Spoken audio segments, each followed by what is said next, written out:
Now, students, the British East India Company or the English, in order to have their trade dealings in India, it means to deal their trade in India, they had established the East India Company in AD 1600. It means to organize their trade, to deal their trade, they established East India Company in India in AD 1600, because from the England only they could not conduct their trade in India. Therefore, a small unit of the administration they sent in India to establish their trade. First of all, Hawkins sought the permission to establish a trade center at Surat. Sir Thomas Roe, after that, student, Sir Thomas Roe, who was the representatives of the British, Sir Thomas Roe was the representative of the British. He sought the permission of Jahangir to establish their business center at Ahmedabad. Those days or at those time there was the Mughal rule, and the Mughal ruler Jahangir gave the permission to the British to establish their business center at Ahmedabad, Broke, at Agra also. And in AD 1639, English East India Company laid the foundation of Madras, that is Chennai, and constructed a fort there which was named Fort St. George. This name was given for the St. George.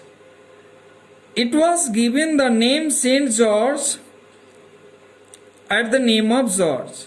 The King Charles II in 1668 rented Bombay to the company of £10 per annum, and he got Bombay, now Mumbai, as dowry. It means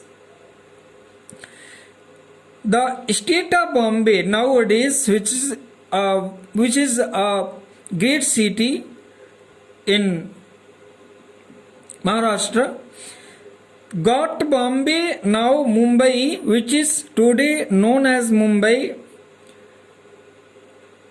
King Charles II got this city in the dowry from George when he married Princess Catherine, a Portuguese princess. She was a Portuguese princess, and Charles II married her, and he got Mumbai as dowry.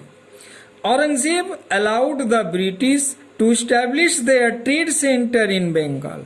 He told the British that they could establish their trade center in Bengal. The foundation of Calcutta, now Kolkata, was laid in AD 1690, or a fort was built there which is known as Fort William. That was at his name also. And in 1717, the Mughal Emperor Farrukhsir allowed the English to trade duty in Bihar, Bengal, and Odisha in lieu of rupees 3,000 per annum. It means he forced to give the British the rent or the trade duty per annum. It means per year, rupees 3,000 per year. And this consolidated the position of the English and they were successful in driving out first the Portuguese and then in Dutch. It means when they got the power in India, they became the support of Indian kings also, and due to this support they were able to uproot the Portuguese and the Dutch East India Company. After a long struggle, they were also successful in driving out the prince from India in AD 1763. There was a great struggle between these dynasty, and after a long struggle or war, you can say, they were successful in driving the French also from India. That was the year in 1763. After that, there started the French trade in India. After that, there started the French trade in India. Students, when the Europeans were engaged in establishing their business in India, when they were busy to set their business in India, the French also established their company in AD 1664. They took the advantage of their being busy, and they established their first factory at Mauslipatnam and Pondicherry.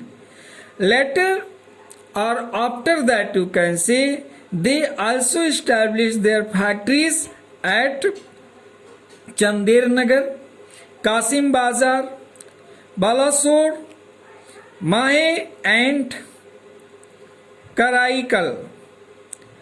At these following places, they founded their factory. As a result, what was this result? The result of this there was that their confrontation with the English became inevitable. They lost their importance, and at the end, the English were, however, successful. Their policy was this only. They wanted to do these very things. Therefore, they got the support of the Indians also, and also they were successful in their mission. They were able to do what they wanted.